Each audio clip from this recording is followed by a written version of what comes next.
What's up, gang, guys? Brian here at 3TR, and welcome to kind of the second half of my requested movie review series, where I will be going over the original and remake of Carrie, both separate from the 1976 version and the 2013 version.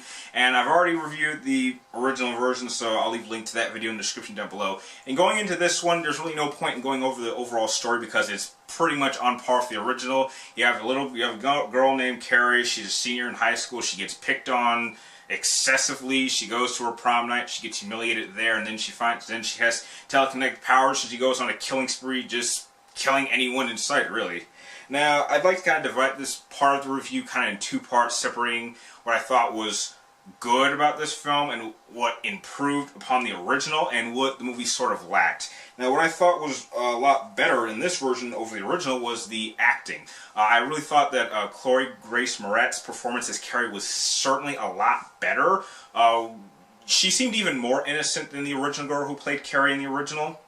And what I really liked was that after the incident at the prom happens and she is going around killing people with the telekinetic powers, she definitely seemed more self-aware of what she was doing, and at times it got a little bit creepy because you could actually tell there were certain moments with her kills she was kind of enjoying what was happening, and then after the kill actually happened, you kind of could see that she's like a little bit shaken up, like, you know, she acknowledges that she's doing a terrible thing. It's like, wow, I kind of killed this person this very brutal way. Did I have to do this? And so I liked seeing that conflict within her.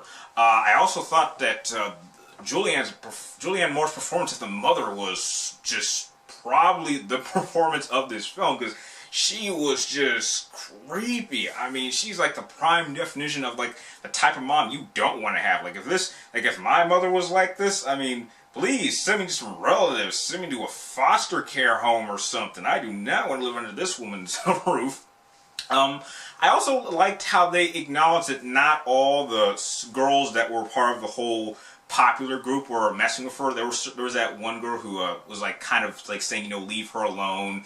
You know, there's no reason to have to treat Carrie like this. It's not needed. And I certainly liked the teacher, how she also stood up for Carrie and even tried to talk to her a couple of times. So I liked how there was a good number of characters that were with Carrie than those that were against her. And I have to say, the girls that were playing the bullies were just, wow. I mean, they're just bullying Carrie on a level that's just, that just goes beyond standard bullying. That's excessive. I mean, I'm not surprised something didn't happen. I mean, that's one of those scenes where if someone's getting bullied on this level, they're going to come to school one day with a gun and just blow your damn brains out.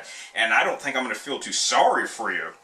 Now, what I thought that the movie sort of lacked on was that they didn't really go into depth and add more to the overall Carrie storyline. I mean, I know that this is based off a Stephen King film, and I haven't not a book, and I'm not sure if the book went into depth with exactly how Carrie's powers were actually developed. Like, it would have been nice to see like a beginning scene kind of showing Julianne Moore's mother maybe doing something which kind of would lead to her child Carrie actually developing these powers.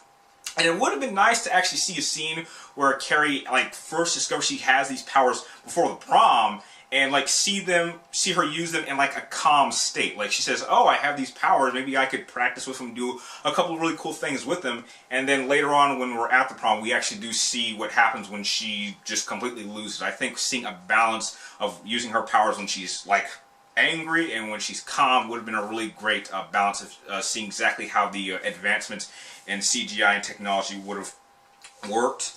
A couple things that I think also lacked was they really just, I don't know, it was too standard. I mean, they just did not take advantage of the time gap in movie innovations to really just make it a much bigger film. They want to keep it simple, and that's what the original film did.